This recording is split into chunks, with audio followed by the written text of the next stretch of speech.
चलो स्टार्ट करते हैं अभी। 1 2 3। सो गाड़ी है अपना रेडी, सर्विस होके 6:15 बज रहे। वेलकम बैक टू और न्यू ब्लॉग गाइस। कैसे हो आप सब? तो ये ब्लॉग जो है ना पूरा सर्विसिंग के रिलेटेड होने वाला है। 30,000 की सर्विसिंग में क्या क्या कराना चाहिए, क्या नहीं कराना चाहिए, तो सब कुछ इस ब्लॉग में मैं कवर करूँगा। और अपने पास जो है ना भाई बिल आ चुका है, तो सब कुछ मैं आपको एक्सप्लेन करूँगा। बिल वगैरह कितना है, कितना डिस्काउंट दिया है, कितना अमाउंट बना है और क्या क्या अपने को जो है ना वो कराना चाहिए।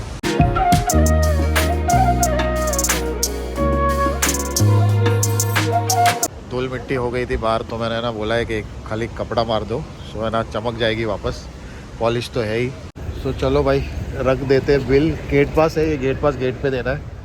बैग भी लेके आया था, सो ना बैग भी रख देते। सर्विसिंग के बाद गाइस पहली बार स्टार्ट करूँगा। पहले है ना अपना प्लेयर लगा देता हूँ मैं, ताकि जो है ना वो टाइम वगैरह अपने को पता चल सके। बहुत सारा खजाना जो है ना भाई बैग में भरा हुआ है। 6:20 ही हो रहा है, मतलब टाइम परफेक्ट है। चलो स्टार्ट करते हैं अभी। 1 2 3। क्या बात है भाई। सर्विसिंग के बाद जो है ना ऐसी स्मूथनेस आती है ना स्टार्टिंग में। ऐसा लगता है कि भाई अभी अभी है ना आप शोरूम से लेके आ रहे हो गाड़ी, नहीं, या तो ऐसा लगता है कि अभी अभी इसका है ना इंजन फिट किया है और हम लोग है ना पहली बार स्टार्ट कर रहे हैं। गेट पास दे देते हैं इनको। अच्छा इधर ही आ रहे हैं। 30,645 Maruti arena. Bye bye. Bridge पे पूरा ट्रैफिक जाम है आगे तक। ये ब्लॉग में जो है ना मैं आपको पूरा, कहीं तो विंडो खुली है, पीछे वाली है, और ये वाली तो ठीक है। सो ये व्लॉग में जो है ना मैं आपको पूरा कवर करूँगा बिल के स्नैपशॉट के साथ। 30,000 वाली जो सर्विस है वैगनआर की, उसमें क्या क्या कवर किया है। वह अलाइनमेंट भी एकदम परफेक्ट है, देखो प्रॉपर जा रही है सीधी गाड़ी। सो शोरूम में आने का ये एक बेनिफिट होता है कि प्रॉपर काम होता है। थोड़े पैसे ज़्यादा जाते हैं बट काम प्रॉपर होता है। सेकेंड टाइम थर्ड टाइम आपको आना नहीं पड़ता है शोरूम में वापस कि ये हो गया ये हो गया। कभी कभार ऐसा बाई चांस कुछ मिस हो गया, सो ऐसा होता है। बाकी तो आने की ज़रूरत नहीं पड़ती है। पहले सीएनजी भरवाते हैं। खाली है यार सीएनजी पंप। तो नोजल लग चुका है और चालू है अपना मीटर। क्या पिकअप ले रही है गाड़ी, ऐसा लग रहा है कि मैं पेट्रोल पे ही चला रहा हूँ। बिल है मेरे हाथ में, एक्सप्लेन करता हूँ मैं आपको कि जो है ना 30,000 वाली सर्विस जो है ना उसमें क्या क्या करवाना चाहिए, क्या नहीं करवाना चाहिए, क्या उसमें इंक्लूड रहता है, क्या नहीं इंक्लूड रहता है, और बाहर करवाना चाहिए या सर्विस सेंटर पे करवाना चाहिए। जो कुछ भी है वो सब कुछ आपको इस ब्लॉग में मैंने बताने वाला हूँ गाइस। हर एक ब्रांड का जो है ना अलग अलग, मतलब 30,000 40,000 फिर 1 लाख ऐसे किलोमीटर पे जो है ना कुछ पैरामीटर जो है ना वो फिक्स होते हैं कि ये चीज़ें जो है ना चेंज करनी है और ये कुछ चीज़ें जो चलेगी।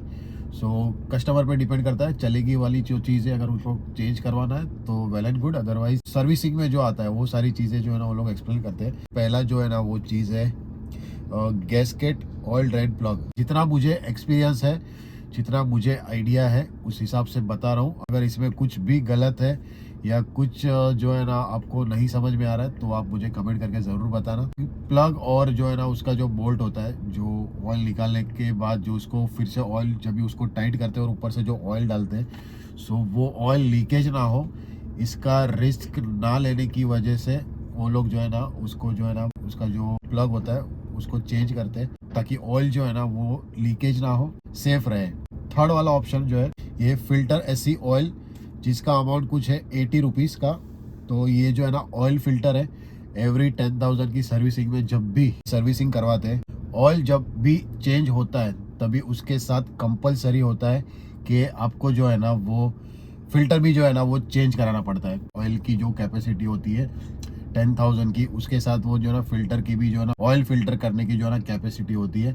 सो अराउंड वो भी जो है ना ऑयल के साथ ही खत्म होती है। अगर आप ऑयल चेंज करवाते हो, फिल्टर चेंज नहीं करवाते हो, तो वही फिल्टर जो है ना वो प्रॉपर जो है ना फिल्टर करके जो है ना वो इंजन में नहीं पहुंचा सकता। तो जिसकी वजह से जो है ना वो दोनों एक साथ जो है ना वो चेंज करवाना, रिप्लेस करवाना बहुत ही ज़रूरी है। चौथा और पांचवा पॉइंट है, ये है व्हील बैलेंसिंग का। तो मैं जो है ना, मेरी हुंडई के साथ मेरा एक्सपीरियंस रहा है एक्सेंट में, कि मैं जो है ना वो पहले क्या करता था, सर्विसिंग करवाता था, फिर अलाइनमेंट बाहर से करवाता था, बैलेंसिंग बाहर से करवाता था। सो क्या होता था कि मुझे है ना एवरी मतलब सेकेंड डे या थर्ड डे कुछ ना कुछ इशू आता था। प्रॉपर जो है ना गाड़ी नहीं चल रही है, प्रॉपर बैलेंसिंग नहीं हुआ है और अलाइनमेंट भी प्रॉपर नहीं हुआ है, गाड़ी इधर जा रही है उधर जा रही है। सो ऐसा है ना बहुत ज़्यादा इशू होता था, तो मुझे है ना विजिट करना पड़ता था फिर से 2-3 बार। सो वो फिर मैंने अवॉइड करने के लिए मैं क्या करता था कि मैं एवरी टाइम जब भी सर्विसिंग होता है 10,000 पे, सो मैं ना शोरूम से ही जो है ना उसको अलाइनमेंट बैलेंसिंग करवाता था। सो मुझे है ना सेकंड बार कभी भी जाने की जरूरत नहीं पड़ी, मेरा टाइम भी बचा, प्रॉपर काम भी हुआ। वैगनआर के साथ भी मैं अभी है ना यही कर रहा हूँ, सब कुछ जो है ना मतलब मैं शोरूम से ही करवाता हूँ, बाहर से कुछ भी नहीं करवा रहा हूँ। मैं आपको एग्जांपल देता हूँ, कुछ अगर हम लोग को तकलीफ है, सो हम क्या करते हैं, डॉक्टर के पास जाते हैं। मुझे स्किन के रिलेटेड कुछ प्रॉब्लम है तो मैं क्या करूँगा, स्किन का स्पेशलिस्ट डॉक्टर के पास जाऊँगा, ना ही कि कोई अदर डॉक्टर के पास जाऊँगा। आपकी गाड़ी में कुछ प्रॉब्लम है, मारुति की है, हुंडई की है, जो कोई भी ब्रांड की है, आप जा रहे हो लोकल कोई भी शॉप में, भाई उनकी बनाई हुई गाड़ी है तो उनको ज़्यादा नॉलेज होता है, ज़्यादा पता होता है कि इसमें क्या लगेगा, इसका अगर ऐसा प्रॉब्लम है तो इसका क्या सॉल्यूशन है। सो प्रॉपर सॉल्यूशन फटाफट मिलेगा और करेक्ट मिलेगा। कुछ प्रॉब्लम है गाड़ी में, बाहर जाते हो तो पहले क्या डायग्नोस करता है कि सर मेरे ख्याल से ना ये इसका प्रॉब्लम लग रहा है, सो आप है ना ये करके देता हूँ, फिर आप चलाओ गाड़ी, अगर फिर भी सॉल्व नहीं होता तो वापस आ जाना। तो उसमें क्या होगा, सिर्फ टाइम वेस्ट होगा और कुछ नहीं होगा, और आपका भी टाइम वेस्ट होगा और वो बंदे का भी टाइम, बंदे को तो भाई ठीक है, उसका तो काम रहेगा ही भाई, उसका काम है, जितनी बार आप जाओगे उतनी बार उसको फायदा है। बट शोरूम में ऐसा नहीं होता है, ये बात मैं आपको क्लियर करता हूँ। 5-6 साल से मैं शोरूम में जो है ना सर्विसिंग करवा रहा हूँ, वहाँ पे ऐसा नहीं होता है। वहाँ पे क्या होता है, एक बार गाड़ी जो है ना आपका जो है ना गेट पास बन गया, बाहर जाने के बाद आपकी गाड़ी जो है ना रिपीट नहीं आनी चाहिए। उनकी जो है ना प्रायोरिटी होती है कि वन टाइम में ही सॉल्यूशन करना है। जितनी बार आपकी गाड़ी रिपीट होती है, वहाँ पे उन लोग को जो है ना, जो भी वो फ्रेंचाइजी होती है, जैसे मारुति की कोई फ्रेंचाइजी लेके बैठा है या फिर हुंडई की कोई भी फ्रेंचाइजी लेके बैठा है, सो उसको जो है ना वो जवाब देना पड़ता है हुंडई को या मारुति को कि भाई ये गाड़ी रिपीट क्यों आ रही है, आपने फर्स्ट टाइम में सॉल्यूशन क्यों नहीं किया। अभी इसमें एक चीज़ है कि भाई बहुत सारे लोग जो है ना ऐसा बोलते हैं कि यार शोरूम वाले लूटते हैं, शोरूम वाले ना मतलब ये नहीं करना है, वो नहीं, ये कभी ये भी करना है, वो भी करना है। बट सीरियसली मैं बताता हूँ गाइस, शोरूम वाले आपको है ना वही बताएंगे जितनी आपकी गाड़ी चली है और इसके रिक्वायरमेंट के हिसाब से क्या क्या आपको रिप्लेस या क्या क्या करवाना पड़ेगा, सिर्फ वही बताएंगे। सो मुझे ऐसा लगता है पर्सनली, अगर उसमें भी आपको लग रहा है कि यार ये मुझे नहीं करवाना है, तो आप उसको बोल सकते हो कि भाई ये नहीं करना है, सिर्फ इतना ही करो। सो वो लोग इतना भी करते हैं। भाई ये कोई भी स्पॉन्सर वीडियो नहीं है मारुति का या हुंडई का, ये मेरा एक्सपीरियंस बता रहा हूँ मैं। अदरवाइज आपको लगेगा कि भाई ये तो है ना मारुति का मतलब शोरूम का जो है ना तारीफ कर रहा है, ये वो, बाकी ऐसा कुछ नहीं है। मैंने बाहर भी सर्विसिंग करवाई है और शोरूम में भी करवाई है। सो मेरा जो एक्सपीरियंस है, मेरा बहुत सारा टाइम वेस्ट हुआ है बाहर सर्विस करवाने के बाद, प्रॉपर सॉल्यूशन नहीं मिला है, जिसकी वजह से मैं आपको बता रहा हूँ। तो इस चीज़ को आप फॉलो कर सकते हो, अगर करना है तो ये आप पे डिपेंड रहेगा। ग्रीस है क्लीपर ऐसी का, क्लीपर पिन किसको बोलते हैं, जो हम गाड़ी में ब्रेक लगाते हैं, वो ब्रेक जो अप्लाई होता है उसके लिए एक क्लीपर पिन आता है जो फ्री होता है। उसमें प्ले वगैरह नहीं रहना चाहिए, अगर प्ले वगैरह रहेगा तो जो है ना उसका आवाज़ आता है, ब्रेकिंग के टाइम पे जो है ना इश्यू होता है। सो क्लीपर पिन उसने बोला था रिप्लेस करवाने के लिए, सो बोलते कि 30,000 पे रिप्लेस करना होता है। बट मैंने बोला कि भाई मुझे ब्रेकिंग में कोई प्रॉब्लम नहीं लग रहा है, परफेक्ट ब्रेक लग रहा है मेरा। सो आप वो क्लीपर पिन को जो है ना अराउंड 700-750 रुपये था उसका। सो मैंने उसको बोला कि आप वो क्लीपर पिन को रहने दो, उसको जो है ना वो आप रिप्लेस मत करो, सिर्फ उसका जो है ना ये उन्होंने जो चार्ज लगाया वो ग्रीस का लगाया है, और उसका अमाउंट है कितना, 30 रुपीज़। दो है, दो दो पैकेट रहेगा शायद ग्रीस का, 30.50 मतलब दो का 61 हो गया, 61 रुपीज़ लगाए। तो वो क्लीपर पिन को जो है ना प्रॉपर वो लोग ग्रीस करते हैं ताकि ब्रेक स्मूथली लगे, एंगेज हो ब्रेक, और प्रॉपर गाड़ी जो है ना वो स्टेबल रहे। सो ये इसका काम होता है। तो मैंने सिर्फ ग्रीस करवा के लिया है क्योंकि उसमें मुझे ब्रेक में कोई भी प्रॉब्लम नहीं लग रहा था। उसके बाद आता है नोवा है ना सुपर क्लीनर है 480, और इसका अमाउंट है 406 रुपये। सो ये मैंने उसको पूछा था, ये एक स्प्रे होता है जो ब्रेक हम लोग लगाते हैं डिस्क पे या फिर उसकी जो क्लीपर पिन होती है, सब कुछ चीज़ों पे जो है ना कार्बन जमा होता है।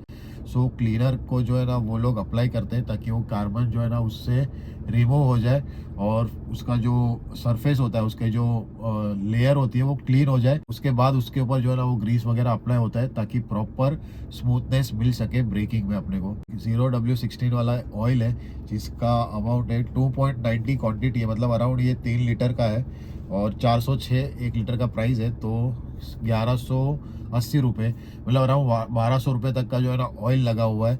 ये सब चीज़ें हो गई पार्ट्स जो डाला हुआ है। सो व्हील बैलेंसिंग का जो लेबर है 475 है। PMS 30K मतलब पेड मेंटेनेंस सर्विस है 30,000 वाली, जिसका उनका लेबर है 1935 रुपये। सो ये लेबर में जो है ना ऑयल चेंज होता है, ऑयल फिल्टर चेंज होता है, फिर ये टायर वगैरह रोटेशन होता है, ये ओपन करते हैं, फिल्टर वगैरह चेंज होता है, मतलब जितनी भी चीज़ें होती है, गाड़ी वॉशिंग वगैरह होती है, ये सब कुछ जो है ना ये लेबर में इंक्लूड होता है। सब मैंने जो है ना बाहर भी करवाया हुआ है। बाहर 1000 से 1200 रुपये लेते हैं। और उसके बाद है थ्रोटल बॉडी SC, ये भी एक इंपॉर्टेंट चीज़ है। 30,000 पे उसने बोला था ये करवाना पड़ता है।